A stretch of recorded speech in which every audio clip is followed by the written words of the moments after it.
इसमें प्रमुख पात्र आपको सब दिख जाएंगे। You will see the leading characters of this Jeffrey ने बना दी जोड़ी फिल्म। आज प्रधानमंत्री जी इजराइल की यात्रा पर हैं, अभी पहुंचने वाले हैं या पहुंच गए होंगे। पहली बार वो 2017 में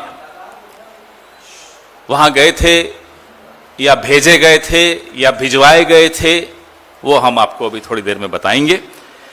लेकिन जिस माहौल में इजराइल का ये दौरा हो रहा है, उस माहौल को भी समझना जरूरी है। जो हमारा एक बहुत पुराना साथी है ईरान, उस पर अमेरिका हमला बोलने की काफी खबरें आ रही हैं कि कभी भी हो सकता है। इस माहौल में प्रधानमंत्री जी इजराइल गए हैं। धमकियों से डरे प्रधानमंत्री जी, ईरान और रूस से हमारे जो व्यापारिक रिश्ते थे उससे किनारा कर लिया और इजराइल की तरफ दोनों हाथ खोलकर बढ़ रहे हैं गले लगने। इसकी एक क्रोनोलॉजी है और वो क्रोनोलॉजी मैं अभी आपको थोड़ी देर में समझाता हूं। मोदी जी जब कुर्सी पर बैठते ही ये क्रोनोलॉजी शुरू हो गई, अमेरिका में शुरू हुई। उसके भी पात्र यहां कुछ दिख रहे हैं सामने आपको स्क्रीन पर। भारत की जो विदेश नीति रही है, हमेशा इजराइल और फिलिस्तीन को लेकर हम दो राष्ट्रों के सिद्धांत पर हमेशा चले हैं, इसमें कोई शक किसी को नहीं होना चाहिए। और मानवीय आधार पर यह हो, इसका हम हमेशा समर्थक रहे हैं। लेकिन अमेरिका की, इजराइल की एक लॉबी ने हमारी दशकों पुरानी विदेश नीति की दिशा बदल दी, उसकी दशा बदल दी। We've had a very established foreign policy with regard to Israel and Palestine. But ever since Mr. Narendra Modi became the Prime Minister, a particular lobby of Israel and America got active and changed the direction of our foreign policy very decisively. अब जो files हैं Epstein साहब की, Epstein को साहब बोलना जरूरी है इस देश में, नाराज हो जाएंगे मोदी जी, इसलिए मैं एप्स्टीन साहब बोलूंगा, आपको बुरा लगे तो माफी। तो एप्स्टीन साहब की जो फाइल्स हैं, उन फाइल्स ने पूरी की पूरी क्रोनोलॉजी समझा दी। पूरी की पूरी क्रोनोलॉजी आपको यहां समझ में आएगी। और इसमें अकेले पूरी नहीं है, इसमें अनिल अंबानी भी हैं। आज एक और कैरेक्टर, एक और पात्र का इसमें आज एंट्री होती है। अब जेफरी एप्स्टीन मेरे लिए, आपके लिए, किसी भी सामान्य व्यक्ति के लिए एक नामी यौन अपराधी है, एक बलात्कारी है, एक पापी है। लेकिन हमारी मोदी सरकार के लिए, हमारी मोदी सरकार की विदेश नीति के लिए, मोदी सरकार की रक्षा नीति के लिए एप्स्टीन एक नायक है। हमारे लिए एक खलनायक है, मोदी सरकार के लिए वो नायक है। आप कहेंगे कि भाई वो तो मर चुका है, आप उसको है क्यों बोल रहे हैं, था क्यों नहीं बोल रहे? You may get this doubt that Epstein is dead. Why am I talking about him in present tense? देखिए साहब, एप्स्टीन भले मर गया, एप्स्टीन हमारी सरकार के फैसलों में, हमारी सरकार की नीतियों में जिंदा है। एप्स्टीन एक विचार है, एप्स्टीन मरा नहीं करते, विचार कभी मरते नहीं है। एप्स्टीन नरेंद्र मोदी की विचारधारा है और मैं दावे के साथ ही कह रहा हूं। अब मैं जब क्रोनोलॉजी पे आऊं तो 2014 से 17 के बीच एप्स्टीन और हरदीप पुरी की कम्युनिकेशन, एप्स्टीन और अनिल अंबानी की कम्युनिकेशन, इस सब पे मैं भी आऊंगा, पूरी क्रोनोलॉजी समझाऊंगा आपको। एहूद बराक एक और पात्र हैं जो इजराइल के पहले प्रधानमंत्री भी थे, एक इससे पहले, और वहां की एजेंसी मोसाद के बड़े जाने माने नाम माना जाता है। ये जो पार्ट 2 हो रहा है ना इजराइल का, ये भी नरेंद्र मोदी का बेचारे का खुद का फैसला नहीं, ये मैं अब उनको ब्लेम कर दूं अच्छा नहीं। देखिए इसमें एप्स्टीन साहब की जिम्मेदारी, इसमें इस लॉबी की जिम्मेदारी। ये जो नच बलिए का सीजन 2 है, इसका भी डायरेक्टर जो है वो नच बलिए, तो आप समझ रहे हैं क्योंकि एक मेल आई थी कि नाचा गाया जो भी, इसके भी डायरेक्टर एप्स्टीन हैं। और जो पिछले दिनों ट्रेड डील में हमने जल्दबाजी में सरेंडर किया, ये सब उसी कड़ी का हिस्सा है। मोदी जी जानते हैं कि एप्स्टीन की जो आंच है उन तक भी आ सकती है। पुरी, हरदीप पुरी सिर्फ एक प्यादा है, कहानी उससे ज्यादा है। अभी थोड़े दिन पहले मैं सुन रहा था, 17 फरवरी की बात है, अभी कुछ दिन पहले मोदी जी ने भाषण दिया कि मैंने स्कूल में एक रोबोट बनाया था और उस रोबोट बनाने के लिए मुझे मेडल मिला। ये मोदी जी बोले। मोदी जी, यही बात डोनाल्ड ट्रंप, यही बात नेतन्याहू, यही बात एप्स्टीन आपके लिए कहते हैं कि उन्होंने एक रोबोट बनाया था। वो रोबोट भारत का प्रधानमंत्री है, उसका नाम नरेंद्र मोदी है। अब मैं आपको क्रोनोलॉजी पे लाता हूं। अब 4 जनवरी 2017, बहुत ध्यान से सुनिएगा, लंबी प्रेस कॉन्फ्रेंस है, पहले ही चेतावनी दे रहा हूं। 4 जनवरी 2017 को हमारे प्रिय हरदीप सिंह पुरी लिखते हैं जेफरी एप्स्टीन को कि मुझे आपसे मिलना है। तारीख 4 जनवरी 2017। फिर आपस में आदान प्रदान होता है मेल्स का और 6 जनवरी की मीटिंग तय हो जाती है। 6 जनवरी 2017। इसके तुरंत बाद जेफरी एप्स्टीन दीपक चोपड़ा को मेल करते हैं। वो गुरु है, आज सुना मैंने कोई दीपक चोपड़ा, विश्व गुरु तो यहां है, एक गुरु वहां भी है, कि ये अंबानी के बारे में मुझे कुछ बताइए, अनिल अंबानी के बारे में कुछ बताइए। अनिल अंबानी से दोस्ती की फिराक में जेफरी एप्स्टीन हरदीप पुरी से इस मीटिंग के बाद जांच पड़ताल शुरू कर देते हैं, खोजबीन शुरू कर देते हैं कि अनिल अंबानी से कैसे मिलें। बड़ी महत्वपूर्ण बात है ये।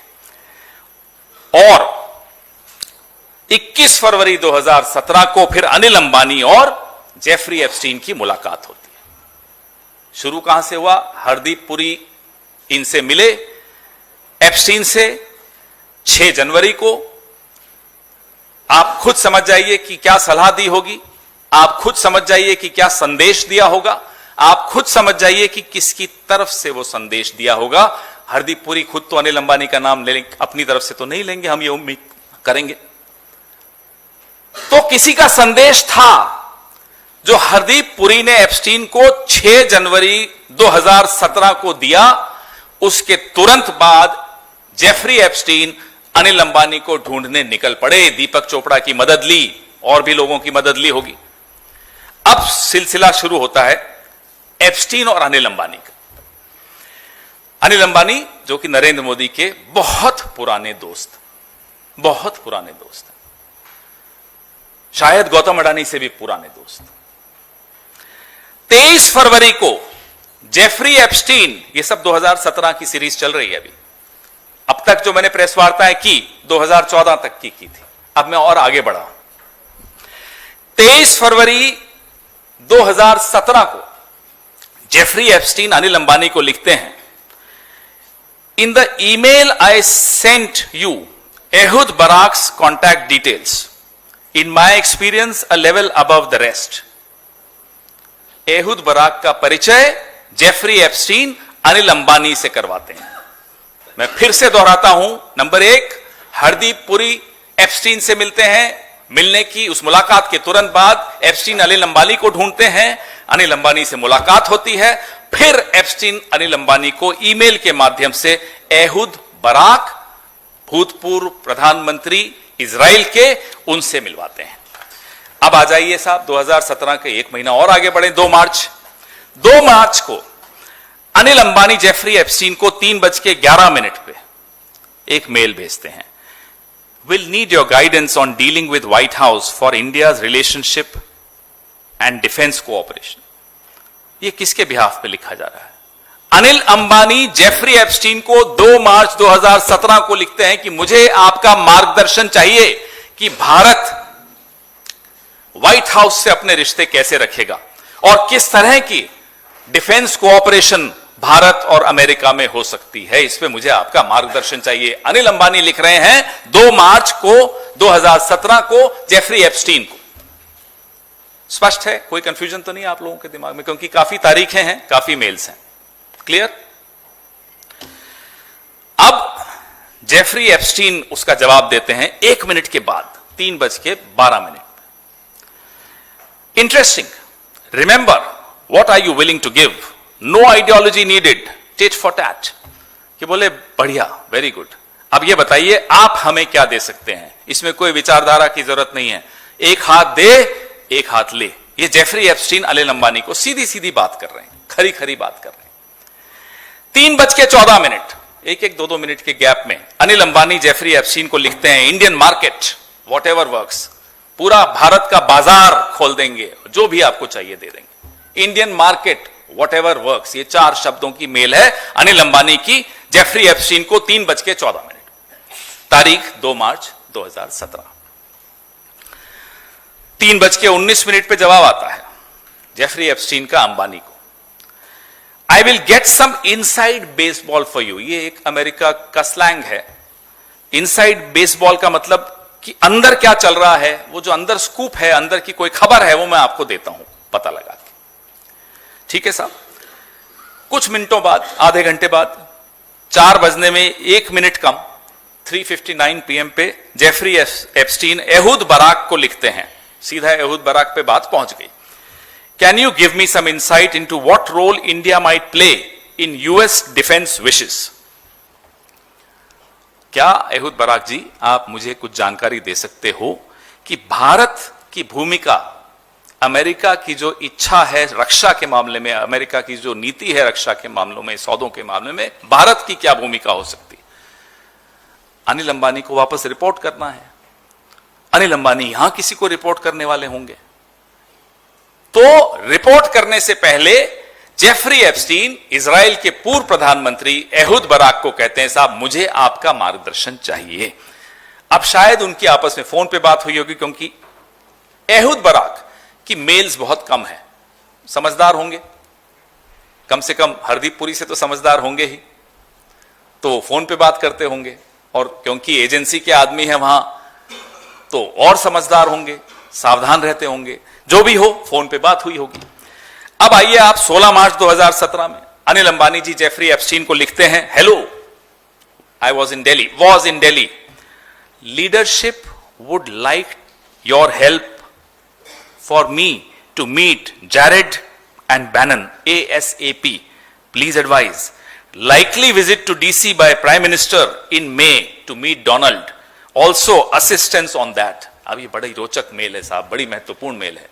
अनिल अंबानी जेफरी एप्स्टीन को 16 मार्च 2017 को लिखते हैं। अब मैं हिंदी में बताता हूं आपको।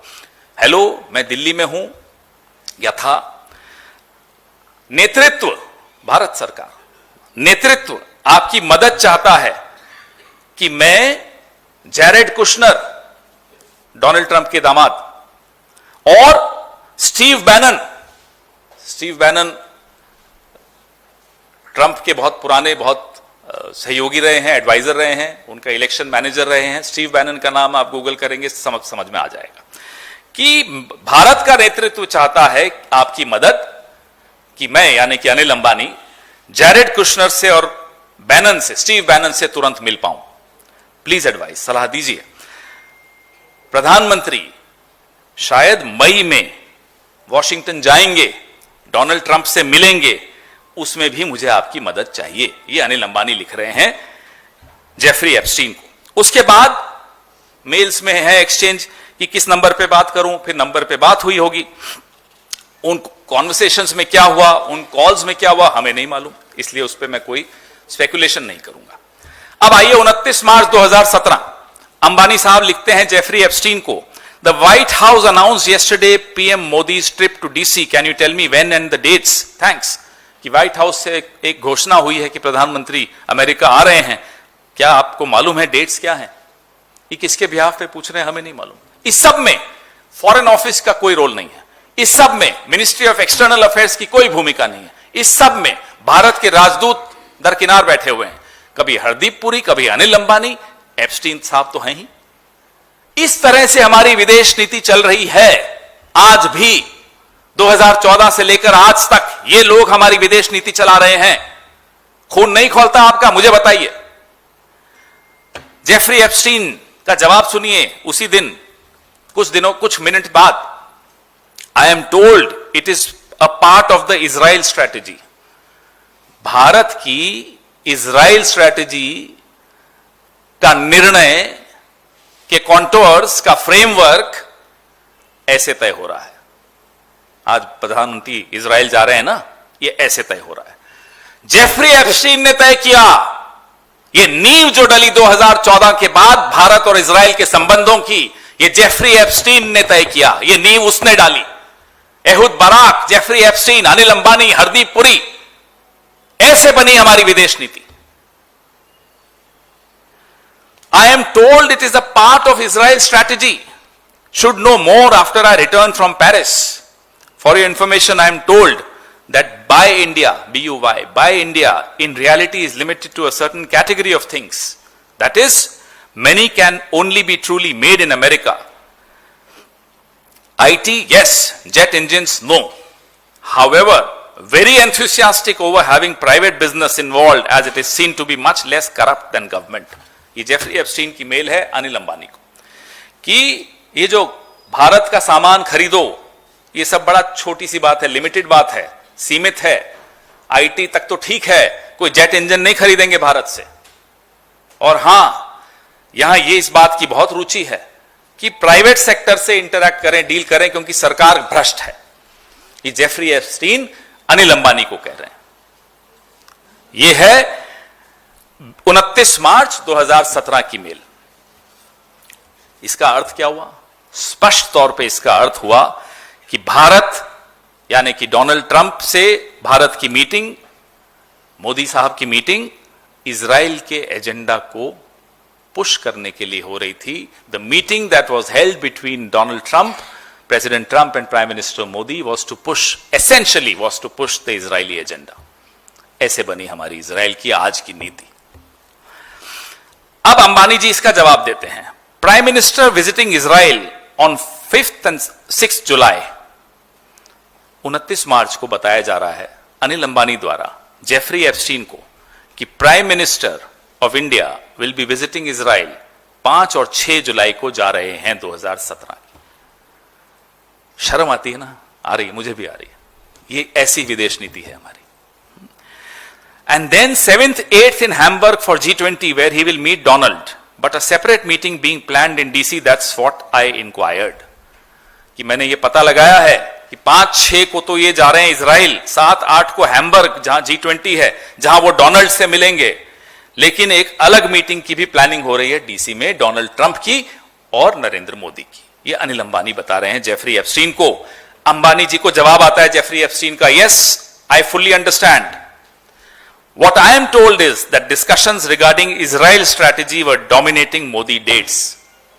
कि जो मुझे समझ में आया है, नहीं, जो मुझे जानकारी मिली है वो ये है कि इजराइल पे आपकी क्या स्ट्रैटेजी होगी, मोदी की डेट्स, ये सब उस पर निर्भर करती है। ये पूरी विजिट, ये पूरी मीटिंग्स डोनाल्ड ट्रंप और मोदी की, इजराइल की, भारत की जो स्ट्रैटेजी होनी है उस पर फोकस्ड है।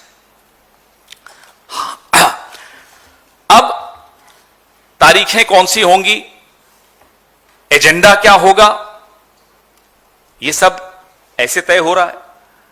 जब भारत में भारत का प्रधानमंत्री यूं करके कहता था मैं विश्वगुरु हूं, और सारे भक्त बोलते थे साहब आप विश्वगुरु हो यूं करके, तब असल में वो एक रोबोट थे, वो एक कठपुतली थे। किसके हाथ, उसमें और ज्यादा बुरा लगता है, किसके हाथ की कठपुतली थे? मोहन भागवत की है, चलो हम बर्दाश्त कर लेंगे। Epstein, Donald Trump, Ehud Barak, Anil Ambani, Hardeep Puri, इन सब के हाथ की कठपुतली भारत का प्रधानमंत्री, और बना फिरता है विश्वगुरु। आइए 31 मार्च पर ले चलता हूं आपको। अंबानी साहब लिखते हैं जेफरी एप्स्टीन को, और इन सब की नींव में हमारे हरदीप पुरी हैं साहब। भूलना मत, मैं फिर आऊंगा हरदीप पुरी साहब पर। वो अगर अभी देख रहे हो सुना है, देखते हैं प्रेस कॉन्फ्रेंस आजकल उनके ऊपर जो होती है, तो उनको भी समझ में आ जाना चाहिए कि भूलेंगे नहीं, अभी बहुत कुछ आना है उनका भी। तो 31 मार्च को अनिल अंबानी जी जेफरी एप्स्टीन को लिखते हैं, hello, any visibility on dates of our prime minister's visit to DC, PM in Israel 5-6 July, who do you know for track 2। अब ये बोल रहे हैं साहब कुछ और कुछ क्लैरिटी आई, हमारे प्रधानमंत्री डीसी कब जाएंगे?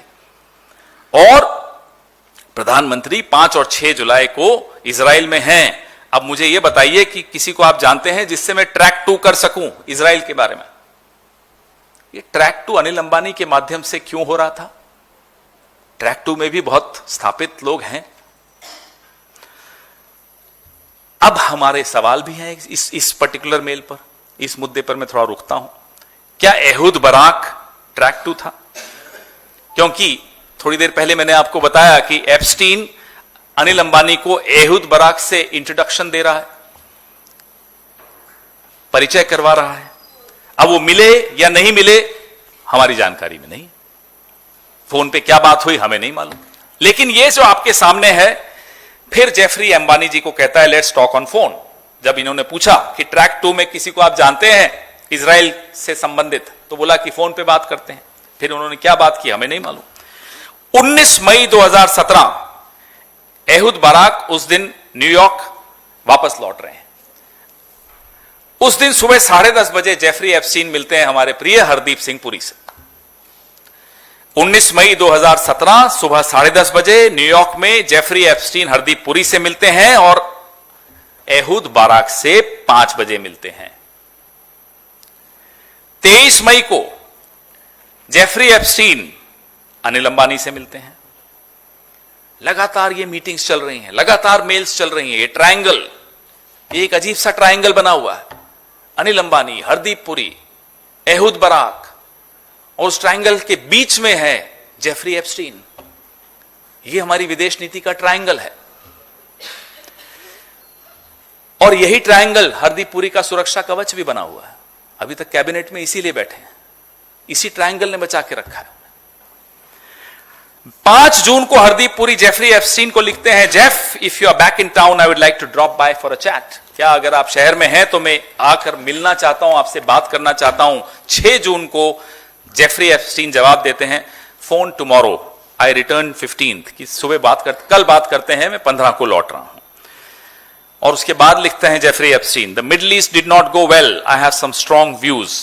ये मैं पहले भी आपको बता चुका हूं, आज इसके बारे में और बताता हूं। जेफरी एप्स्टीन की जो भाषा, जो टोन है इस मेल की, थोड़ी नाराज है कि मैं खुश नहीं हूं, जो मिडल ईस्ट वाला हुआ वो ठीक नहीं हुआ, मेरा इसके मामले में कुछ अलग स्ट्रॉन्ग ओपिनियन है। क्या हुआ था साहब? 15 से 18 मई 2017 में महमूद अब्बास फिलिस्तीन के राष्ट्राध्यक्ष भारत आए थे। ये बात अमेरिका को पसंद नहीं आई, ये बात एप्स्टीन को तो बिल्कुल पसंद नहीं आई, ये बात नेतन्याहू को पसंद नहीं आई, ये बात एहूद बराक को पसंद नहीं आई, और उन्होंने अपनी नाराजगी जाहिर की रोबोट जूनियर हरदीप सिंह पुरी से। रोबोट सीनियर तो आपको मैंने बता दिया, बाल नरेंद्र ने जब रोबोट बनाया था, बड़ा होकर वो खुद रोबोट बन गया।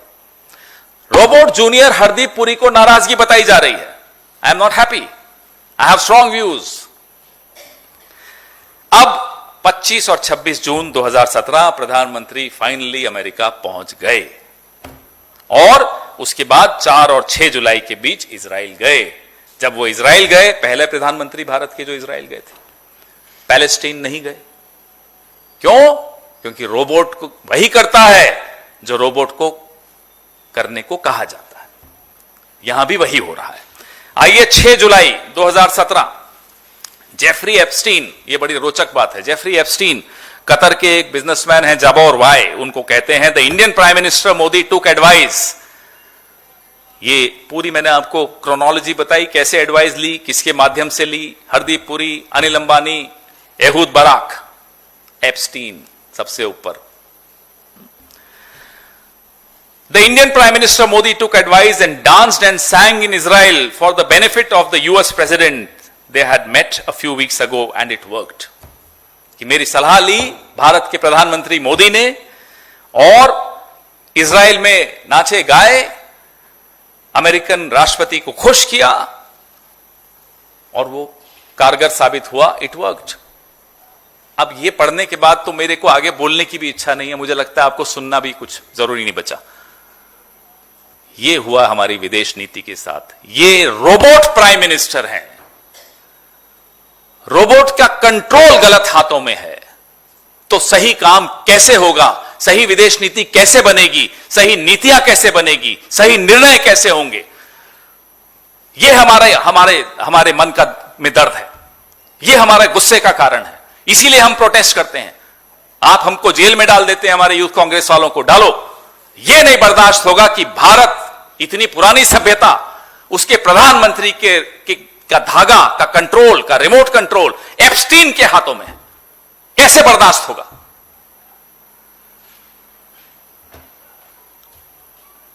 और आगे बताता हूं,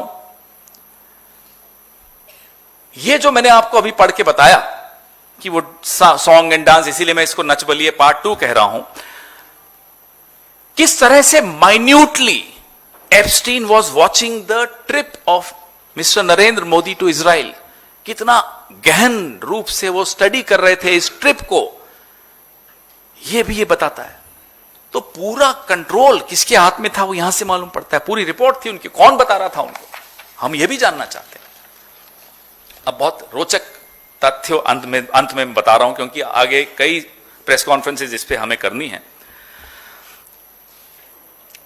2014 और 17 के बीच जब हरदीप पुरी लगातार एप्स्टीन से मिलते थे, उस दौरान एहूद बाराक का एक खास साथी, मोसाद का एक बहुत बड़ा एजेंट योनी कोरेन उसी अपार्टमेंट में रहता था। आप सुन लीजिए साहब, है ना इंटरेस्टिंग बात? इंटरेस्टिंग भी है, डिप्रेसिंग भी है। मन में घबराहट होती है कि हमारा देश की सरकार किन लोगों के हाथ में खेल रही है। 2014 से 17 में, इंग्लिश में भी दोहराता हूं, between 2014 and 17 when Hardeep Puri was hobnobbing with Jeffrey Epstein, Ehud Barak's chief aide Yoni Koren lived in this apartment, the same apartment of Jeffrey Epstein 13 times, 13 बार, कई कई दिनों के लिए, हफ्तों के लिए, महीनों के लिए 13 बार। हम ये कैसे मान लें कि जेफरी एप्स्टीन, हरदीप पुरी, जो कि खुद एक अनधिकृत व्यक्ति था उस वक्त के लिए, सरकार का नुमाइंदा नहीं था, मोसाद के एजेंट से मिलकर क्या तय करता था वो तो आज भी आपको दिखेगा जब इजराइल जा रहे हैं प्रधानमंत्री। क्या तय करता था वो तो आपको इजराइल पिछली बार जब गए तब भी पता चल गया। योनी कोरेन बहुत बड़ा एजेंट माना जाता था, वो नहीं है दुनिया में। उसके बारे में एहूद बाराक लिखते हैं, a talented intelligence officer with endless loyalty to the role, the IDF and the state. एक कॉन्फिडेंशियल ह्यूमन सोर्स ने, जिसको सीएचएस कहते हैं, एफबीआई को बताया, Epstein was close to the former prime minister of Israel Ehud Barak and trained as a spy under him. यह बात FBI के स्टेटमेंट में है कि एप्स्टीन एक स्पाई था, उसकी ट्रेनिंग एहूद बाराक के अंडर हुई। मैं 2-3 बार दोहराऊंगा क्योंकि ये समझ लेना चाहिए हमें। भारत को सबसे बड़ा खतरा अगर आज किसी से है तो भारत की सरकार में जो लोग बैठे हैं उनसे है, क्योंकि वो इन लोगों के हाथों में खेल रहे हैं।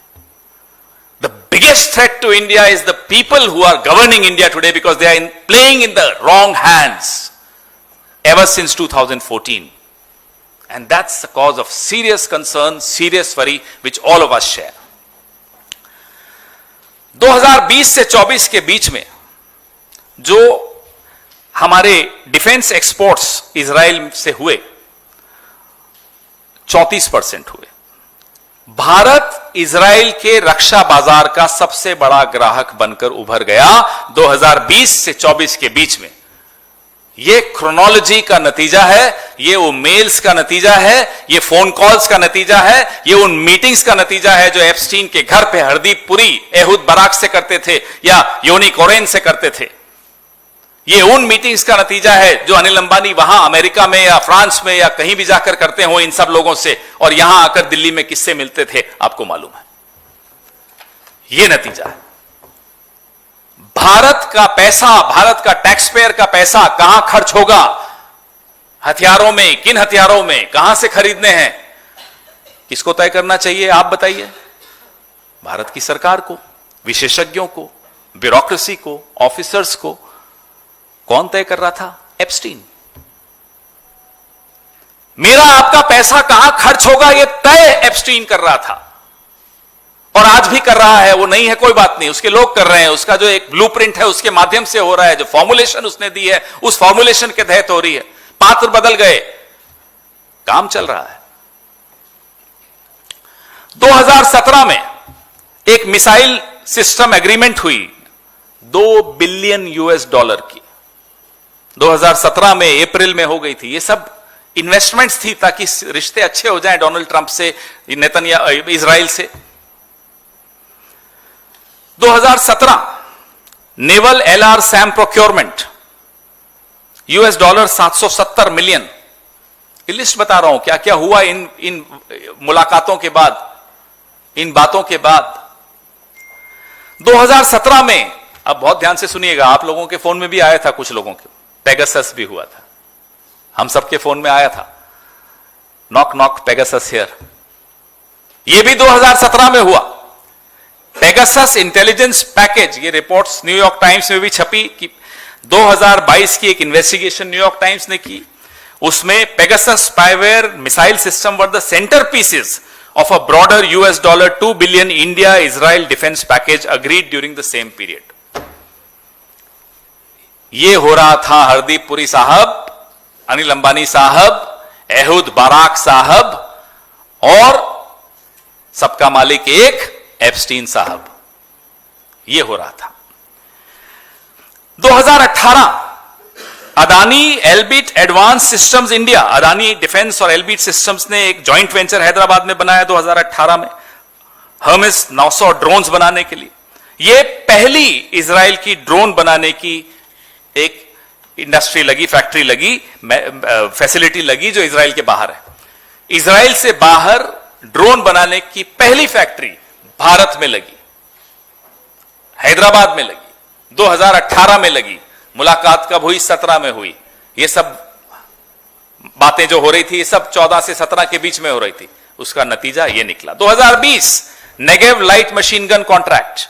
इन मार्च 2020 India signed 880 crore contract with Israel weapon industries for Negev light machine guns. 2022 technology cooperation agreement. 2022 Haifa port acquisition. Haifa port Adani ports ने जो अक्वायर किया, ये 2022 में हुआ। 2023 expansion of drone production. 2023 Atharva advance system investments. 2024 defence supply chain integration. 2025 anti submarine warfare collaboration. February 2026 autonomous guard market entry. मेरा और आपका पैसा यहां खर्च हुआ। खर्च करना कैसे होना है, कब करना है, किससे खरीदना है, ये सब किसने तय किया? एप्स्टीन ने तय किया। किसकी मदद ली? हरदीप पुरी साहब की मदद ली, अनिल अंबानी साहब की मदद ली। एहूद बाराक तो उन्हीं का ही है। इजराइल गए हैं प्रधानमंत्री। पार्ट 2 नच बलिए। ये हो रहा है, ये हो रहा है। अब लास्ट में आता हूं। 24 मई 2019 को जेफरी एप्स्टीन स्टीव बैनन को कहते हैं, really interesting Modi meeting, he won with huge mandate, his guy said that no one in Washington speaks to him, however his main enemy is China and their proxy in the region Pakistan, they will host the G20 in 22, totally buys into your vision. Jeffrey Epstein Bannon को कहते हैं कि बहुत अच्छी Modi meeting हुई। अब किसकी हुई हमें नहीं मालूम, ये उन्होंने नहीं लिखा कि मेरी हुई, तो मैं इसमें कुछ नहीं बोल रहा। बहुत बड़े मैंडेट से जीते हैं, उसी वक्त रिजल्ट आया था कुछ दिनों पहले। उनका आदमी कह रहा है कि वॉशिंगटन में हमसे कोई बात नहीं करता और हमारा मेन दुश्मन चाइना और पाकिस्तान है और हम G20 2022 में होस्ट करने वाले हैं। ये सब वो बता रहा है, रिपोर्ट कर रहा है जेफरी एप्स्टीन व्हाइट हाउस के बहुत इंपॉर्टेंट आदमी स्टीव बैनन को। Totally buys into your vision, मतलब आपकी विजन से बिल्कुल इन ट्यून है, मिलता जुलता है। स्टीव बैनन का जवाब आता है, आई am doing a 1 hour show for India on Modi while here, bringing American Hindu guys with अस। याद है इवेंट हुआ था, अब की बार मोदी सरकार नहीं, ट्रंप सरकार। ये यहां भी जेफरी एप्स्टीन साहब, सबका मालिक एक, यहां भी चल रहा है। जेफरी को स्टीव कह रहे हैं, I am doing a 1 hour show for India on Modi while here, bringing American Hindu guys with us. Jeffrey Epstein को बैनन फिर कहता है, you should meet with Modi. Jeffrey Epstein Bannon को कह रहे हैं, आपको मोदी से मिलना चाहिए, आई कैन सेट। मैंने सबसे अंत में सबसे महत्वपूर्ण बात रखी है, आपको मोदी से मिलना चाहिए, मैं फिक्स कर सकता हूं। जेफरी एप्स्टीन कहता है कि वो मोदी से आपकी मीटिंग फिक्स कर सकता है। अब किसी को कोई डाउट रहा? ये इसलिए हो रहा है हेडलाइन बदलने का काम, उदय चिब को अंदर कर दो ताकि हेडलाइन उदय चिब रहेगी। ये सब कुछ इसलिए हो रहा है, ट्रेड डील कर दो ताकि हेडलाइन ट्रेड डील पे रहे, ये मेल सामने नहीं आए। ये देश कितना बड़ा खामियाजा दे रहा है इस मेल को छिपाने के लिए। 500 बिलियन खरीद दो अमेरिका से, क्यों? क्योंकि ये मेल बाहर नहीं आनी चाहिए, एप्स्टीन की फाइल्स बाहर नहीं आनी चाहिए। रूस से तेल खरीदना बंद कर दो, क्यों? एप्स्टीन की मेल्स बाहर आ जाएंगी। भारत के कपास के किसान जाए भाड़ में, क्योंकि एप्स्टीन की फाइल्स बाहर नहीं आनी चाहिए। You should meet with Modi, I can set. क्या बच गया इसके बाद? कुछ बचा? कोई और प्रेस कॉन्फ्रेंस करने की जरूरत भी है इस मुद्दे पर? आप मुझे बताइए। बैनन का जवाब देता है, प्लीज, मतलब हां करो प्लीज। फिर जेफरी वापस बैनन को जवाब देता है, मोदी ऑन बोर्ड, मोदी सहमत है। अब ये किसके माध्यम से हो रहा है हमें नहीं मालूम, हरदीप पुरी, अनिल अंबानी, कौन, या खुद सीधा जेफरी एप्स्टीन मोदी से, वो हमें नहीं मालूम कौन किससे बात कर रहा है। लेकिन जेफरी एप्स्टीन स्टीव बैनन को कह रहा है, हां डन, मोदी ऑन बोर्ड। छोटी बात नहीं है, ये हुआ, इससे डरे हुए हैं। पीएम इज कॉम्प्रोमाइज, ये 3 शब्द 4 शब्द, उसका पूरा कारण बता रहे हैं आपको हम। Hence the PM is compromised. Therefore the PM is compromised. If Jeffrey Epstein can send a mail to a very responsible White House official, Steve Bannon, the man considered closest to Donald Trump, तो जाहिर सी बात है कि वो जिम्मेदारी से बोल रहा है, गैर जिम्मेदाराना बात तो कर नहीं सकता। वो कह रहा है मोदी ऑन बोर्ड। उसके बाद हुआ हाउडी मोदी, एक बहुत बड़ा मेगा इवेंट हुआ 22 सितंबर 2019 को वो स्टेडियम में, ह्यूस्टन में, टेक्सास में। देखा मोदी जी यूं हाथ फैला फैला के बात कर रहे थे ना, आपने वो धागे नहीं दिखे आपको जो उन हाथों को कंट्रोल कर रहे थे। वो स्क्रिप्ट आपको नहीं मालूम कहां से आई थी, आज आपको हमने बताई है। एक robot, a compromised robot is the prime minister of this country who is visiting Israel again today. A puppet prime minister who is afraid, and now we know why he is afraid of America, why he is afraid of Israel. These are the reasons he is afraid of Israel. अब आपके सवाल, एक पानी थोड़ा पीने दो बस। Very first question from here, sir, that being a Congress spokesperson, you are saying that PM is compromised, and BJP right now has done a press conference. Piyush Goyal is saying that whole Gandhi family is compromised. Don't you think that the real issues are being compromised of the nation? Well, I'm sorry, it's not the Gandhi family or the Congress party who is in power right now. People who are in power, I have shown you how they are compromised with evidence, not just the circumstantial evidence. Now we have the evidence right here. Forget Piyush Goyal. वो बाल blow dry करके आए थे आज या नहीं आए थे? अच्छा, गुड। क्योंकि पिछले 10 दिन तो हम ढूंढ रहे थे उनको। वो रात को 12-12, 1-1 बजे ब्लो ड्राई करके आ जाते थे, राहुल गांधी ये है, राहुल गांधी वो है। अरे भाई, ट्रेड डील के बारे में बताइए, 18 दिन क्यों नहीं रुक पाए थे? किसने आपको गन पॉइंट पे ट्रेड डील फाइनल करने को कहा? अपने मंत्रालय के जवाब नहीं दिए होंगे उन्होंने। हाँ, तो फिर देख लीजिए, ये हालत है। Khera sahab, but Jagdish Puri is under ED scanner. ED is raiding him. Who is Jagdish Puri? Sorry, Hardeep Puri. I don't know. Is he under ED scanner? I think I don't know about that. We can find out. होता नहीं है इस सरकार में, अपने लोगों को protect किया जाता है। definitely Anil Ambani is. Anil Ambani का तो आप देख ही रहे हो, फिर भी बाहर तो है ना, अंदर तो नहीं हुए ना। But he has been served notice. So we'll have now, please find out what went wrong where. ये सब जो ईडी और ये सब ट्रबल शुरू हुए अनिल अंबानी के, कब से शुरू हुए? एप्स्टीन फाइल्स का जिक्र जब शुरू हुआ तब से शुरू हुए। ये सब तो अब आपको भी पता लगाना चाहिए। हाँ जी,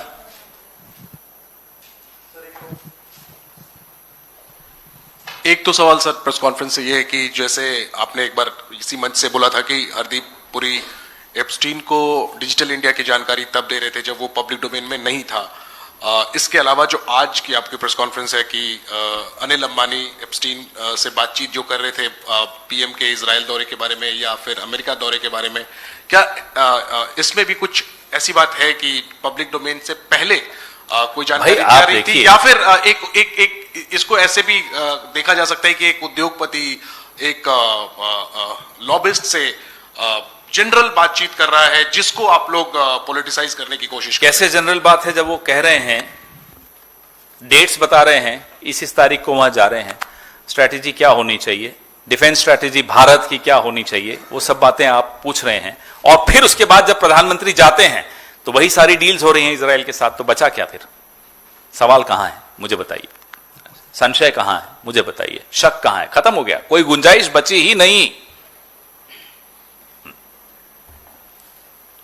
सर जो एप्स्टीन फाइल्स हैं उसको लेके बिल गेट्स ने माफ़ी मांगी है अपने एम्प्लॉयज से एक टाउन हॉल में और कहा है कि मेरे जो लिंक्स थे एप्स्टीन से उसके लिए मैं माफ़ी मांगता हूं। हालांकि जो क्राइम है एप्स्टीन का उससे उन्होंने कहा है कि उससे मेरा कोई लेना देना नहीं है, पर जो भी उनसे कॉन्टैक्ट्स थे उसको लेके माफ़ी मांगी है। तो अभी जो लेटेस्ट ट्रांच है काफ़ी सारी इंडिया को लिंक करते हुए आपने ईमेल्स बताई, इंडिया के लोगों में लिंक करते हुए ईमेल्स आई हैं। क्या आपको लगता है कि यहाँ पे जिस तरह से हरदीप पुरी का नाम आया उनको माफ़ी मांगनी चाहिए? और दूसरा कि इस पूरे मसले को लेके डोनाल्ड ट्रंप साहब ने मतलब अभी पाकिस्तान को लेके जो बोला है कि मेरी बात हुई थी और पाकिस्तान पीएम उस पे बाद में आते हैं। हाँ, तो एप्स्टीन को लेके देखिए, पूरे विश्व में इस्तीफे हो रहे हैं और बहुत दुखद है कि एक सुसाइड भी हुई नॉर्वे में,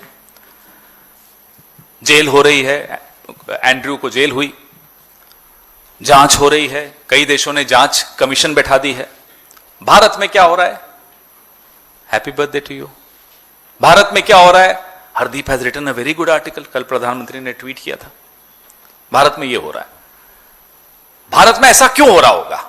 आपका क्या अंदेशा है? मेरा अंदेशा मैं बताता हूं आपको, क्योंकि आप नहीं बोल पाएंगे। भारत में यह इसलिए हो रहा है कि जूनियर रोबोट तो सीनियर रोबोट के कहने पर सब कुछ करता था, तो जूनियर रोबोट को हटाए तो सीनियर रोबोट पर आंच आ जाएगी, वो तकलीफ में आ जाएंगे।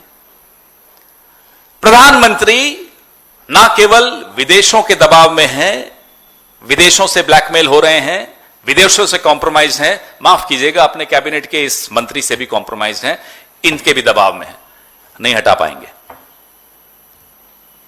हेलो पवन जी, मेरा सवाल ये है कि आप लोग पूरे देश भर में प्रचार के माध्यम से, प्रेस कॉन्फ्रेंसेस के माध्यम से पीएम इज कॉम्प्रोमाइज का नारा दे रहे हैं और बता रहे हैं, लेकिन दूसरी ओर भारतीय जनता पार्टी ने 3 बड़े पोस्टर्स जारी किए हैं जिसमें नेहरू जी का है, राजीव जी का है और इंदिरा जी का है। कॉम्प्रोमाइज करके उन्होंने पूरा पोस्टर, उस पर तो हम जब जवाब देना होगा दे देंगे, देश की जनता दे चुकी कई बार, वो छोड़ दीजिए। आज सरकार किसकी है? नेहरू जी की है, बोलिए है? नहीं है ना? राजीव जी की है, बोलिए, सुनना चाहता हूं, बोलिए है? नहीं है ना? इंदिरा जी की है, बोलिए, बोलिए है? अरे हाँ या ना? नहीं है। नहीं है तो बोलो ना भाई। नहीं, बीजेपी नहीं जानती ना साहब। हम तो जानते हैं, आप तो समझदार है, बीजेपी नहीं जानती ना कि सरकार किसकी, उन्हें याद दिलाइए। राहुल जी हैं क्या प्राइम मिनिस्टर? बताइए हैं? बोलो भाई, इतना सन्नाटा ठीक नहीं है। तो फिर नरेंद्र मोदी, जो कि हमने साबित कर दिया आपके सामने पिछले 11 साढ़े 11 सालों से, कैसे एक यौन अपराधी, एक पापी जेफरी एप्स्टीन के हाथों खेल रहे हों, तो उसका जवाब ये तो नहीं हो सकता ना, जब नेहरू जी ने ये किया था और इंदिरा जी ने वो किया था और राजीव जी ने ये, भाई जवाब ये दो कि पिछले 11.5 साल में आपने क्या कर दिया? पूरे देश की विदेश नीति, रक्षा नीति एप्स्टीन के हाथों से चल रही हो और आप नेहरू जी की बात कर रहे हैं। अब लोग हंसते भी नहीं है इन पर, इन चुटकुलों पर। अब लोग माथा पीटते हैं कि कैसा रोबोट आ गया है बाल नरेंद्र। सर, इसी क्रम में, क्योंकि बीजेपी की ओर से पीसी की गई थी और किस तरह राहुल गांधी विदेश यात्रा करते हैं बार बार, या लो बुक प्रोटोकॉल को मद्देनजर रखते हुए जॉर्ज सोरोस के सहयोगी से वो मुलाकात करते हैं, इसका आरोप आप लोगों के ऊपर लगाया गया।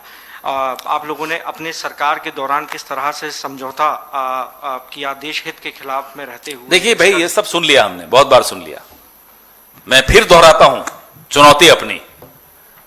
बीजेपी दावे के साथ एक बार हमारी ये चुनौती स्वीकार करके दावे के साथ बोले कि बीजेपी का कोई लीडर, कोई मंत्री जॉर्ज सोरोस के संपर्क में नहीं रहता, नंबर 1। नंबर 2, बीजेपी के किसी लीडर या मिनिस्टर के बच्चे जॉर्ज सोरोस से फंडिंग ली हुई ऑर्गेनाइजेशंस में काम नहीं कर चुके हैं या नहीं करते हैं। फिर जॉर्ज सोरोस पे आएंगे, जॉर्ज सोरोस पे भी हम करेंगे थोड़े दिनों में, इनका ये भी उतार देंगे, चिंता मत कीजिए, भरोसा रखिए हम पर। पवन जी, अभी आपने कहा कि भारतीय जनता पार्टी में ऐसा नहीं होता, स्कैनर वाली बात को लेकर। वहीं अगर ब्रिटेन की बात करें, यूरोप की बात करें, अमेरिका की बात करें, तमाम जिनके जिनके नाम आए हैं, या उनके इस्तीफे हुए या उन लोगों ने जो है उनको सजा भी हुई। दूसरा सवाल है, पिछली पीसी में आपने कहा था कि हम रवि मंथा के बारे में भी जानकारियां इकट्ठा कर रहे हैं, जल्द ही उनका नाम भी करेंगे। अभी तो इंपॉर्टेंट लोगों को तो पहले करने दो, वहां भी आएंगे, निश्चिंत रहिए। रही बात आपकी पहले सवाल की, यहां क्यों नहीं हो रहा एक्शन, उसका मैं मौसमी जी को जब जवाब दे रहा था तो मैंने बताया यहां इसलिए नहीं हो रहा एक्शन क्योंकि prime minister is compromised, PM is compromised, PM दबे हुए हैं, पीएम ब्लैकमेल हो रहे हैं, पीएम के हाथ बंधे हुए हैं। तो ये कुछ भी नहीं कर सकते, ये अपने कैबिनेट कोलीग्स से दबे हुए हैं। अब ये हालत हो गई है। माइक दो उनको। अभी नहीं, इस पे आएंगे, उस पे भी आएंगे। अभी तो पवन जी, उसमें एप्स्टीन का कोई कनेक्शन नहीं है ना, तो फिर रुकिए ना, उम्मीद करता हूं नहीं है। Pवन जी, your party leader Priyanka Gandhi Vadra has once again raised the issue of people killed in Gaza. It has coincided with the this entire visit of Prime Minister Modi. This entire press conference is dedicated to Israel Part 2, the second visit of Prime Minister to Israel. We exposed why he went to Israel the first time in 2017, July 5th and 6th. We exposed what happened after his visit, subsequent to the visit, the deals, Pegasus, all the defense deals. We exposed who made him go to Israel. We exposed what was the agenda of going to Israel, part 1. Part 2, we have discussed the drastic change in India's foreign policy vis-a-vis Israel and Palestine happened because of Epstein. Epstein decided that. When I say Epstein, I mean the lobby of, ये इसमें ऊपर लिखा हुआ है, आप पढ़िए, production किसका है देखिए जरा, बोलिए बोलिए, मेरे को नहीं सुनाई दे रहा। ये इन लोगों ने तय किया। भारत अपनी स्वायत्तता खो चुका है। अफसोस इस बात का है कि एप्स्टीन, हरदीप पुरी, अनिल अंबानी, इन लोगों के माध्यम से हमने अपनी स्वायत्तता खोई है। प्रियंका जी ने जो मुद्दा उठाया, वो मुद्दा पूरे देश को आक्रोशित कर रहा है। जो नरसंहार हुआ, उस पे एक शब्द नहीं निकलता, और अब हमें समझ में आता है कि शब्द क्यों नहीं निकलता, क्योंकि आका जो बैठे हैं अमेरिका में, जीवित और मृत, क्योंकि जो एप्स्टीन अगर मृत हो भी गया है तो उसकी फाइलें तो जिंदा हैं, उसकी फाइलें तो उसके मरने के बाद जिंदा हुई हैं, और उन जिंदा फाइलों में ऐसे ऐसे राज दफन हैं कि प्रधानमंत्री एक नरसंहार की निंदा नहीं कर सकता।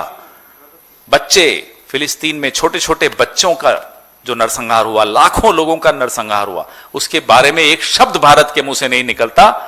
उसका कारण यह है। कोई और क्वेश्चन? क्योंकि मैं भी थक गया हूं। बोलो sir. Naina from India daily. मेरे एक्चुअली 2 क्वेश्चंस हैं। पहला, एक तो एप्स्टीन फाइल को लेकर हम देख रहे हैं दुनिया भर में हलचल है, वहां पर अलग अलग एक्शंस हो रहे हैं, कभी माफी के नाम पर या फिर ये कहा जाए कि सत्ता तक चली जा रही है, कुर्सी तक चली जा रही है। यहाँ पर अब एप्स्टीन फाइल्स को लेकर जिस तरह से कनेक्शंस हैं, यहाँ पर अब कांग्रेस का क्या स्टैंड है? क्या आने वाले वक्त में सदन पे भी इसकी आवाज उठाई जाएगी? और अब ये मैडम सदन और सड़क से बहुत आगे जा चुकी है बात। जब ये बात साबित हो जाए कि पूरी विदेश नीति, पूरी रक्षा नीति, सारे निर्णय इस देश के एक यौन अपराधी के माध्यम से लिए जा रहे हों, तो हम और आप तो वोट देते थे प्रधानमंत्री चुनने के लिए। हमारे वोट से एक रोबोट चुनकर आ जाए जिसका कंट्रोल इजराइल और अमेरिका के हाथ में हो, तो अब संसद क्या बचा और सड़क क्या बचा? एक और क्वेश्चन स्टूडियो में शुरू होना जरूरी है अब ये सब बातें। सर, एक और क्वेश्चन है इजराइल को लेकर। पहले भी खासतौर से इंडिया और इजराइल का कनेक्शन रहा है। 2009 में तो सबसे बड़ा रक्षा आपूर्तिकर्ता एक तरह से इजराइल था। हाँ, ये बात अलग है कि परमानेंट पार्टनरशिप के तौर पर कभी उजागर नहीं किया गया। तो आज जो तस्वीर है वो इतनी ज्यादा अलग क्यों है? बहुत अलग इसलिए है कि आपने एक फंडामेंटल डिफरेंस इजराइल के साथ हमारे रिश्तों में कर दिया। हम रिश्तों के खिलाफ तो कभी थे भी नहीं, लेकिन हमारी एक अप्रोच थी 2 नेशंस की, 2 देशों की, जिसमें फिलिस्तीन के अधिकारों की पूरी रक्षा हो। वो सब हमारी स्टैंड एक रहा हुआ है। अब आप देखिए हमारा स्टैंड क्या है। अब महमूद अब्बास अगर हिंदुस्तान आ जाते हैं तो एप्स्टीन को बुरा लग जाता है। ये बहुत बड़ा फर्क है। हमारी विदेश नीति एप्स्टीन नहीं तय करता था। हमारी विदेश नीति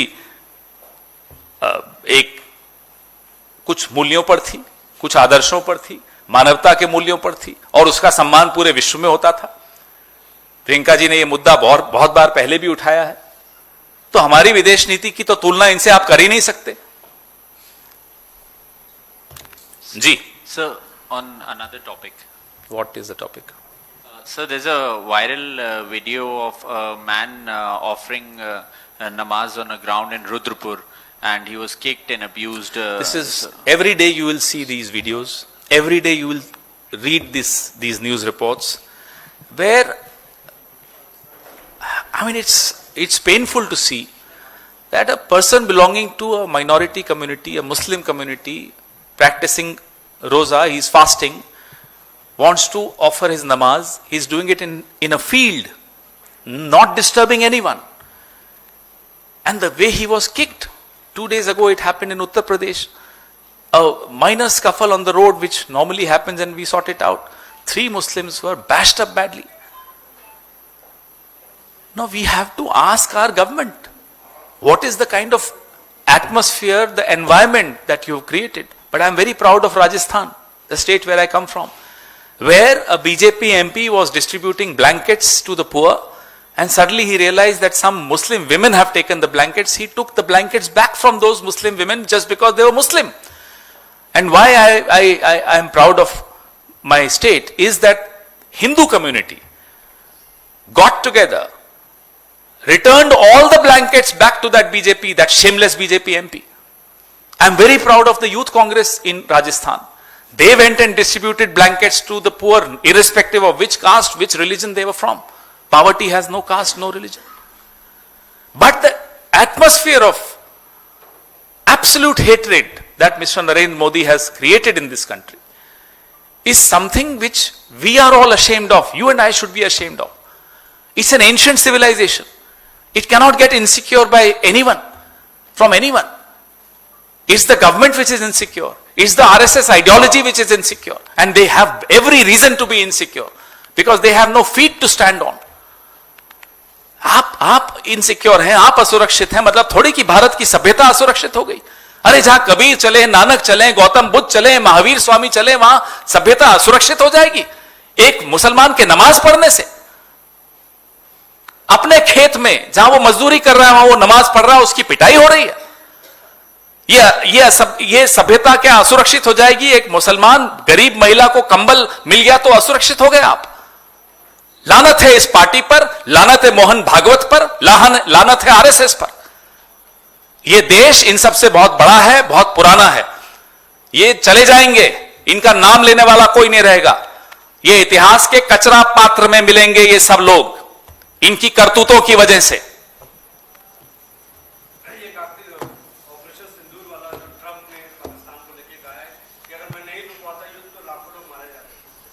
अब मोदी जी जवाब दें, अगर अनुमति दे एप्स्टीन की आत्माओं ने तो। एप्स्टीन का भूत की बिना अनुमति के मोदी जी अब किसी बात का जवाब नहीं देंगे। सर आप डोनाल्ड ट्रंप ने ट्रेड डील करवाई, डोनाल्ड ट्रंप ने सीज फायर करवाया, डोनाल्ड ट्रंप ने तय किया कि ट्रेड डील 20 फरवरी से पहले हो जानी चाहिए, ब्राजील ने नहीं की। ब्राजील ने कहा कि साहब हम इंतजार करेंगे 20 तक, क्योंकि सुप्रीम कोर्ट का ऑर्डर आने वाला था। मैंने आपको नहीं बोला, शायद कहीं और बोला था। वो हल्दीराम है ना ब्रांड, इन मोदी जी की जल्दी राम ब्रांड है। इतना डर जाते हैं, जल्दी जल्दी सब कुछ बेच दो भैया, जल्दी जल्दी किसानों को मारो, निपटाओ। क्यों? एप्स्टीन का भूत। हाँ जी तेजपाल जी। हाँ सर, आप विदेश नीति के लिए और ट्रेड डील के लिए भी एप्स्टीन फाइल को जिम्मेदार बता रहे हैं। कल रैली में भी राहुल जी ने कहा था कि उस एप्स्टीन फाइल में बहुत माल है, तो पहले तो उस माल से आपका संदर्भ आज क्या तो है? कुछ माल दिखाया आपको कि अनिल अंबानी तय कर रहे हैं यहूद बराक के साथ, हरदीप पुरी, अनिल अंबानी, यहूद बराक, ट्राइका, ट्रायंगल, उस ट्रायंगल के बीच में एप्स्टीन, दूसरा जो और रोबोट प्राइम मिनिस्टर। अब इसके बाद तो और कई माल निकलेगा, जब निकलेगा फिर बताएंगे। नहीं, जो माल है उसकी माल की वजह से वो रोबोट हैं या ब्लैकमेल हो रहे हैं? ब्लैकमेल हो रहे हैं इसलिए रोबोट है। मैं और आप तो रोबोट नहीं है। Thank you. एक सवाल है हाँ, पवन पूछिए। जी, एक सवाल है। एनसीईआरटी की 8वीं कक्षा वो में एक पूछ रहे थे। चैप्टर ऐड किया गया है न्यायपालिका में करप्शन को लेकर, जिस पर सीजीआई ने सुओ मोटो लिया और कहा है कि किसी को यह अधिकार नहीं दिया जाता कि न्यायपालिका को बदनाम करने की कोशिश की जाए। क्या कहेंगे इसको स्टडी कर लेने दीजिए। हमारे यहाँ भी हमारे अभिषेक सिंघवी जी शायद इस पे करने वाले हैं कुछ, तो फिर तब बात करेंगे। Thank you. एक तो आप दो छोटे क्वेश्चन है। एक आप बोल रहे हैं कि prime minister is compromised, Jeffrey के हाथ का रोबोट है, लेकिन क्यों कॉम्प्रोमाइज्ड? क्यों? यही तो, वहीं तो पहुंच रहे हैं हम धीरे धीरे धीरे धीरे धीरे करके। रास्ते में कभी अनिल अंबानी मिल जाते हैं, कभी हरदीप पुरी मिल जाते हैं, कभी यहूद बराक मिल जाते हैं। तो कई लोगों के माध्यम से हम भी पहुंच रहे हैं वहां, आप भी पहुंचे। देखते हैं कौन पहले पहुंचता है। और